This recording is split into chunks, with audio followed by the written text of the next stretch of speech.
So what do these people need to get started? Why aren't they starting? We all know the answer is fear. But the difference with you guys or me or anybody who's followed through is we're more afraid of what life would be like if we don't follow through than the person who's willing to settle for what they got and kind of hope it'll change and maybe purchase something for the moment and then not follow through on it. It's almost like people, overachievers, have a little more fear. They're a little more afraid of missing out. They're afraid of not being there, or they got a strong enough reason to follow through. So I'd say if you're looking at home, you want to give somebody some value, go, where do I start? I'm sick of this. That's a damn good place. That's probably why they bought the product in the first place, but now they're not. To escape from that for just a minute. What's that? They bought the product to escape from that state. Just for a moment. Yeah. So, because well, guess what? What makes people excited is progress. You don't have to be at the goal yet to feel alive again. You have to make progress. And the first step to progress is making a decision and buying the product. But then they don't do the second step, which is open the damn thing up. I think another powerful distinction that you're hitting on here is the fact that a lot of people that have breakthroughs in their lives, like including Frank and I both in different, success stories, situations, whatever you want to call them, is that, people typically hit rock bottom before that must is a reality. You're right. So in thinking of that, because a lot of things as well, like we hear in marketing, like if you had a gun to your head right now and you had to make money in the next, 48 hours, what would you do? And that really resonates with people. But so I just wanted to bring this into the conversation because I think a big part of the market of all these people aren't people that have their backs completely against the wall yet. That's right. Okay, so they're not in a must situation yet.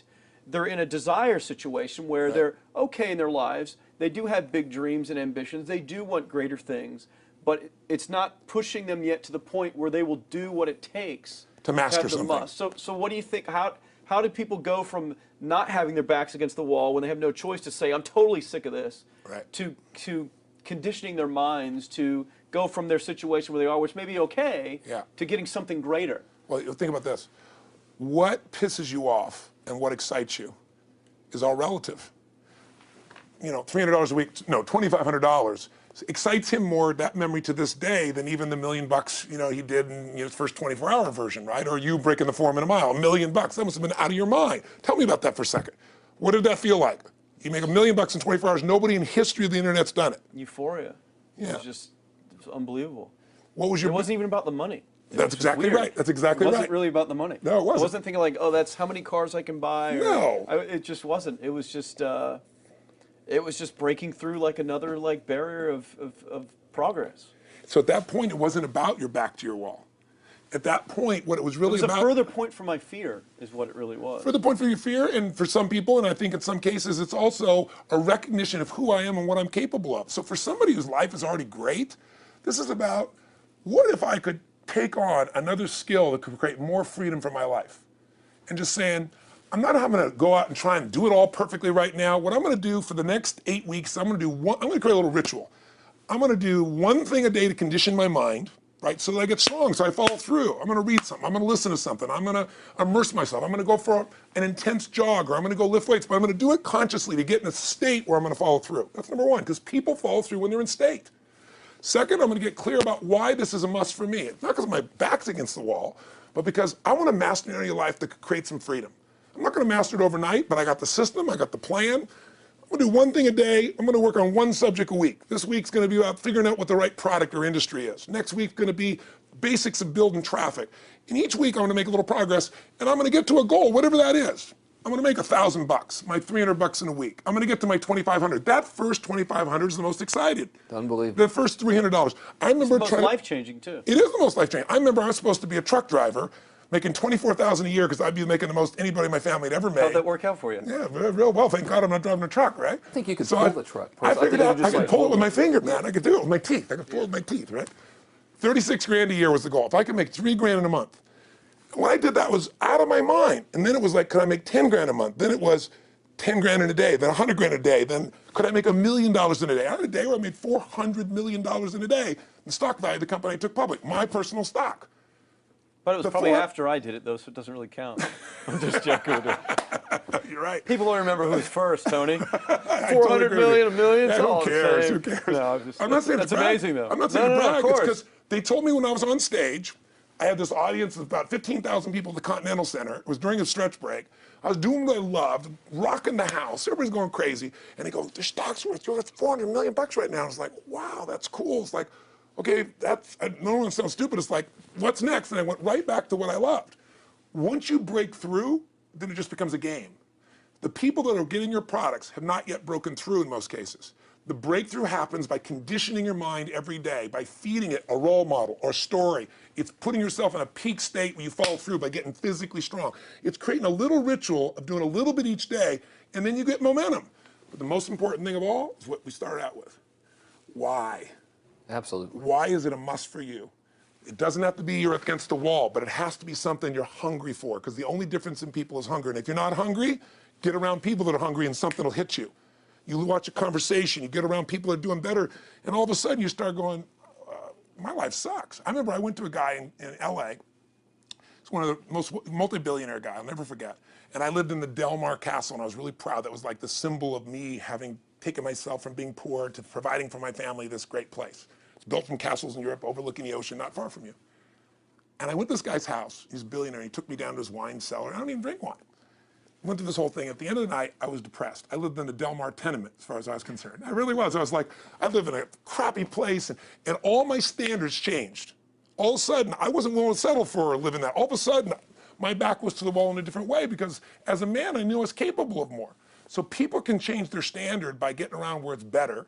People can change their standard by getting associated with what's true, like the bills they got to solve, the problems they got to do it. Or they can do it because they're excited, because it's something new they want to take on. Everyone's different, but they got to find the why, and they got to come up with some daily rituals to get them going, and just do a step at a time. That's where you get momentum. Awesome. That is awesome. So, think about what's the holy grail between somebody taking action or not. It's one word: certainty. When somebody is absolutely certain, the common word is believe, right? But you can believe at a general level, or you can believe with certain. When you're absolutely certain that if I do this, it's going to get that result, and that result's going to change my life, you'll do it. When you think it absolutely is not going to work, you're never going to do it. The middle no man's land of maybe it'll work, maybe it won't, that's the piece that kills people, right? So if it's a must for you, you got to make it work, right? In our case, right? That's an example. If it's not a must for you and you're not sure, you don't know what to do. So years ago, I'd look around and say, okay, how do people get themselves to follow through that haven't been following through? What's the difference? And I started interviewing hundreds of people, literally, and eventually thousands, because I had thousands of my events. So I'd ask the group to give me their feedback. And I came up with this model. It's like the holy grail of belief, or the holy grail of momentum. It's like the difference between what makes the rich get richer and the poor get poor, right? And the difference we all know is mindset, but like, how's that built? So this is what I did. I created stupid little 4 little boxes, and I'll scribble it here for you. You think about the first thing that determines whether you can do something or not, and I put that in this first box at the top here on the left side, and it's potential. Like, what's the potential of a human being? Like, when you guys started, you proved something no one had done in history. You ran the 4-minute mile, right? For golly knows how many centuries, they're trying to run a 4-minute mile. Roger Bannister does it. How did he do it? Do you remember? You did it in this industry, right? You made $1 million in a day. No one had ever done that in history, right? After you did it, a bunch of other guys are doing it because it became possible. Roger Bannister didn't just go physically practice. He made a shift in his head. He practiced in his head because he could never achieve it physically, so he had to change in his head first so that the result became certain enough he believed it, and then his body got him through. After Roger Bannister ran that 4-minute mile, within 2 years, 37 people ran a 4-minute mile. Wow. When no one in history had ever done it. Now here's how it works. The potential for anybody getting your product is extraordinary. They could do what you've done as much, more or less. They can do whatever they want to do. The potential's there. The market's proven that. Whether or not they tap into that potential has a lot to do with what action they take, which is the question you came to me with, right? Like, God, they all have potential, but they're not taking action. And we all know that the action they take is going to determine the results they get. That's pretty obvious. So most people have a belief about what their real potential is no matter what you tell them. And that affects how much action they take. And of course that affects the result. And then ironically, that result reinforces their belief. And then that belief affects it. So I'll give you an example. Let's say a person has unlimited potential, we all agree. But they take little action, little results. Why? Because they have to start with a problem with their belief. They don't believe it's really going to happen for me. Maybe for Frank Kearns because he's got the cool hair and stuff, or maybe it's for you because you're so driven, but it's not me. Maybe Tony Robbins because he's a freak, got these big teeth. Whatever their thought process is, right? They got this thing, right? But what happens is, if you believe that there's very little potential, how much action are you going to take? Nothing, little. And when you take little potential with a little action, what kind of results do you get? lousy little results. And when you get little results, what does that do to your belief? You go, see, I told you this was a waste of time, told you this wouldn't work. And then what happens? You tap even less potential. You take even less action. You get even worse results, and your belief gets even weaker. And this sucker feeds on itself until you are in the downward spiral. It's poisonous. It's poisonous and it's self-fulfilling. Now, what if something could happen that could come along and fill you with a sense of absolute certainty? Not like I believe, but mean where you know. In you guys' case, mine as well, we knew because we had to. Because we burned the boats. There was no other option. We had to find a way. We weren't going to live that way. We all did it in different ways and for different reasons, but in essence, that was it. If you get yourself in a state of certainty that this is going to work, I'm going to find the way, and if this doesn't work, I will make the way, then you tap a lot more potential. And when you're certain in your potential, you take massive action. When you take massive action, you really believe in something, you get great results. When you get great results, your brain goes, see, I told you I was a stud. I told you this thing would work out. Now you're even stronger. You tap more potential, take greater action, greater results. That's how you went from $300 in a week to $2,500 in 5 days to $100,000 in a month to $1 million in a day. Same thing with you. And we get momentum. That's why the rich get richer and the poor get poorer. Now some people go out and they go, well, I'm going to take a bunch of action. All right, I'm going to open this product. I'm going to try it. And they'll say to you, I even did it. But it's like a salesman who goes and knocks on the door and he knocks on 100 doors and says, you don't want one of these, do you? yeah, exactly right. You know? And even if he doesn't say it verbally, his face says it because he doesn't believe it's going to work. So his voice, his body, the execution is so weak. Maybe if he talks to 100 people, somebody's going to buy out of pity. They don't want his kids to starve, right? But he's not going to get the result. So the core difference in people is how do you produce certainty when the world isn't giving it to you? You go out and you try. In your case, you're 100,000 in debt and nothing's working. How do you keep yourself going? The way you did it, the way I did it, the way you're doing it, we may not have done it consciously, is we didn't change our potential, that was there. And it wasn't even taking more action. Taking more action with a belief it's not going to work, it's not going to change anything. We got results in our head that made us feel certain as if it had already happened. True or false for you? True. Right? So give me an example so people know I'm not just making this crap up. Well, I mean, just like when I had nothing, I already knew I was driving like Ferraris and Porsches and stuff because I always wanted those cars. I already knew I was going to have them. It was inevitable. Right. I inevitably, that was just my inevitable outcome. But how did you do that? Did you have a ritual? Did you think about it regularly? Was it one time you thought about it, or was it something you had an obsession towards? I had an obsession towards it. I mean, I used to work at a video store, which was the last job I ever had in my life. Thank God. And I used to go to work almost every day, and I used to bring 2 magazines with me to read on my breaks. Entrepreneur magazine, just to read about business and everything else, to read about what other people are doing, look for role models. And I used to carry an auto trader with me. And I used to look at Porsches that were for sale. Yeah. And people always used to ask me, what are you doing with that Auto Trader magazine? I'm like, well, I'm just picking out the Porsche that I'm going to buy. Right. Which probably got you a lot of crap. I did. People made fun of me. Sure. I actually had a boss at that job tell me, you really shouldn't do that to yourself, John, because it's very, very likely that is never going to happen. That it's very likely that you're never going to have that car. Yeah. That's the kind of belief he was trying to put in my head.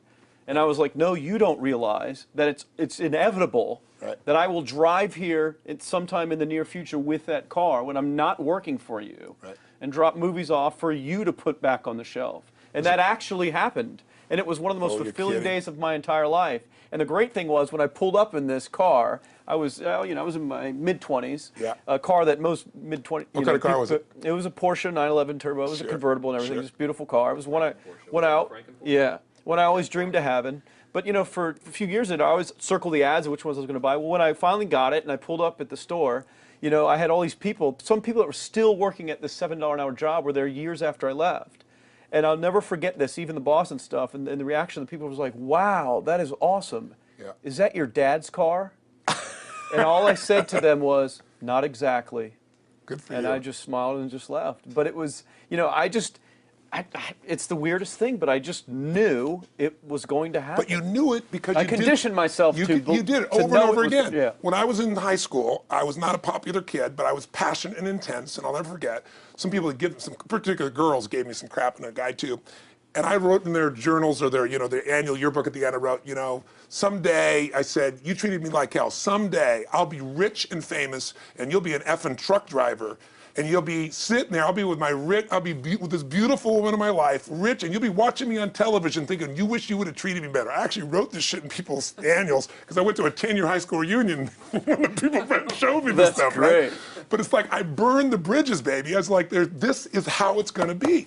So I'll give you a perfect example of this. You know, they did studies, many have been done at this element, where they want to say, how much does the mind affect performance? So take basketball. I've worked with a lot of NBA players and turned them around, and one of the problems many of them have is they'll choke on the free throw line. You know, well, everybody knows in that case, if you normally shoot really well and now you're not, something's interfering, something's getting in front of your state, some uncertainty, right? Obviously. So they take a group and say, we're gonna make them better.